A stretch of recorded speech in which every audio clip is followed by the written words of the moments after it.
शोषित दलित वंचितों पर अत्याचार हुए, दर्जनों नरसंहार हुए, लेकिन नरसंहार में सबको छोड़ने वाले जिलाधिकारी डीएम की हत्यारे को छोड़ने वाले के साथ हम कैसे बैठ जाएं और कह दें कि नहीं हम जनता हित में हैं। बहुजन समाज पार्टी का एक एक परिवार का सदस्य कसम खा चुका है, संकल्प ले चुका है कि हम अपनी बहन को दिल्ली की गद्दी पर बैठा करके ही दम लेंगे।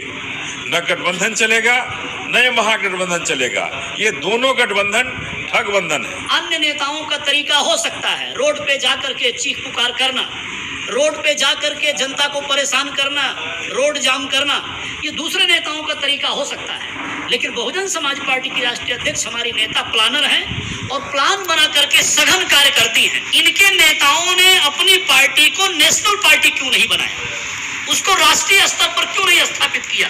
वो इसलिए राष्ट्रीय स्तर पर अपनी पार्टी को नहीं ले जा पाए क्योंकि वो मात्र कुर्सी की लड़ाई लड़ते हैं, मात्र धन कमाने की लड़ाई लड़ते हैं। यह पूछने की बात नहीं है, पूछने की बात नहीं है कि हमें नहीं पूछा गया है। हम उस प्लेटफॉर्म पर जहां दलितों के साथ अत्याचार होते हैं, शोषित दलित वंचितों के साथ अत्याचार होते हैं, उस प्लेटफॉर्म पर जाने के लिए तैयार ही नहीं हो सकते। बहुजन समाज पार्टी बनाई सिर्फ इसीलिए बनाई कि इस देश में जो दबे कुचले लोग हैं, जो दलित पीड़ित लोग हैं, जो पिछड़े अति पिछड़े लोग हैं, जो अल्पसंख्यक अकलियत लोग हैं, वो जीवन के हर क्षेत्र में बराबरी में आ सके। एक विडंबना में घिरता जा रहा है। ऐसा लगता है कि हमारे देश में हमारे बाबा साहब ने जो संविधान बनाया, उस संविधान को कहीं न कहीं दरकिनार करने का प्रयास किया जा रहा है और उस प्रयास में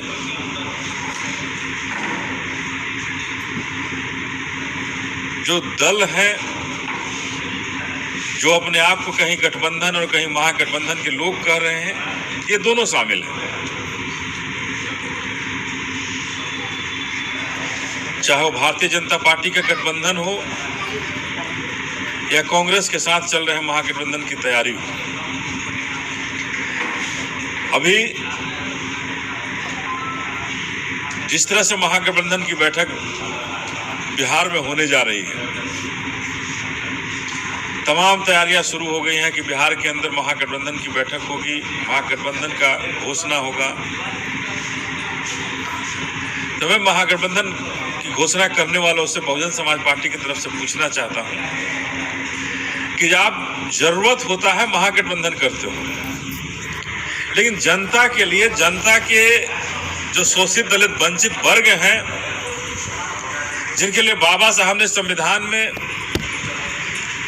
काफी कुछ किया, उनको आगे लाने के लिए महागठबंधन क्यों सो जाता है?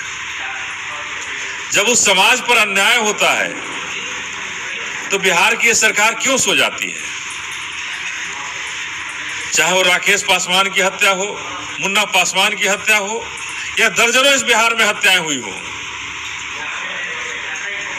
बिहार में डीएम की हत्या हुई हो, दर्जनों नरसंहार हुए, उस नरसंहार के आयोग को क्यों बंद कर दिया गया? उस नरसंहार में सारे लोग बरी हो गए, हमारा दर्जनों सैकड़ों परिवार हमारा छत विछत हो गया, शोषित दलित वंचितों का कोई नाम लेवा नहीं रहा। तो ये जो महागठबंधन करने वाले जो लोग हैं, मैं उनसे पूछना चाहता हूं, बहुजन समाज पार्टी उनसे पूछना चाहती है कि आप जनता के हित में महागठबंधन कर रहे हो या अपने हित में करना चाहते हो? बहुजन समाज पार्टी राष्ट्रीय पार्टी है। बहुजन समाज पार्टी पूरी तरह से बिहार के अंदर भी तैयार हुई है कि 40 सीट पर लड़ेंगे और मजबूती के साथ लड़कर अपनी बहन मायावती को प्रधानमंत्री बनाने के लिए पूरा बिहार इकाई संकल्प ले चुका है और संकल्प लेकर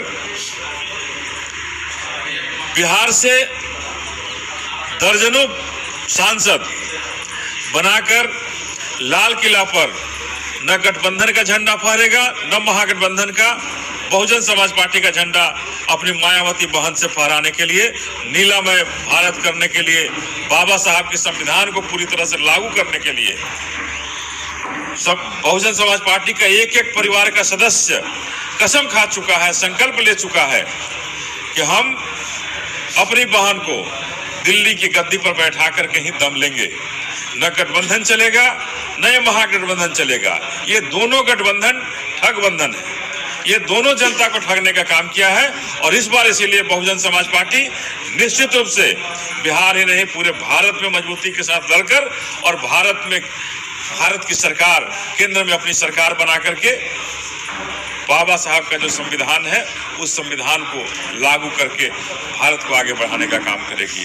जहां पे लोगों को रोजगार मिलेगा, हमारे बच्चों को रोजगार मिलेगा और जहां किसी पर अन्याय नहीं होगा, किसी शोषित दलित वंचित पर कोई अन्याय नहीं कर सकेगा। आप बीजेपी को हराना चाहते हैं कि बीजेपी को जिताना चाहते हैं? 23 जून वाली बैठक में आप लोग क्यों नहीं? 23 जून की बैठक जो है, अगर ये बैठक जनता के समझौतों के साथ हुआ होता, जनता के लिए हुआ होता, तो निश्चित रूप से शोषित दलित वंचितों के हित में अगर बैठक होता तो बहुजन समाज पार्टी सबसे पहले वहां होती। लेकिन ये बैठक तो कुछ लोग हैं जो दिल्ली की गद्दी पर चाहते हैं कि हम बैठे। बिहार संभल नहीं रहा और ये चाहता है कि हम दिल्ली की गद्दी संभाल लें, तो कैसे हम उनके साथ हो जाएं? बिहार में सैकड़ों शोषित दलित वंचितों पर अत्याचार हुए, दर्जनों नरसंहार हुए, लेकिन नरसंहार में सबको छोड़ने वाले जिलाधिकारी, डीएम के हत्यारे को छोड़ने वाले के साथ हम कैसे बैठ जाएं और कह दें कि नहीं हम जनता हित में हैं? जनता के अहित के साथ शोषित दलित वंचितों के लोगों के साथ खिलवाड़ जो कर रहा है, उनके साथ बहुजन समाज पार्टी कभी नहीं बैठ सकता। इस खबर को देखने के बाद क्या है आपकी राय? नीचे दिए गए कमेंट बॉक्स में दीजिए अपनी राय। ऐसी तमाम बड़ी खबरों को देखने के लिए जुड़े रहिए हमारे साथ। खबर अच्छी लगे तो लाइक कीजिए और शेयर कीजिए और हाँ, चैनल को सब्सक्राइब कर घंटे वाली बटन को दबाना ना भूलिए। फिर आते हैं आपके बीच कुछ खास खबरों के साथ। तब तक के लिए नमस्कार, जय भीम।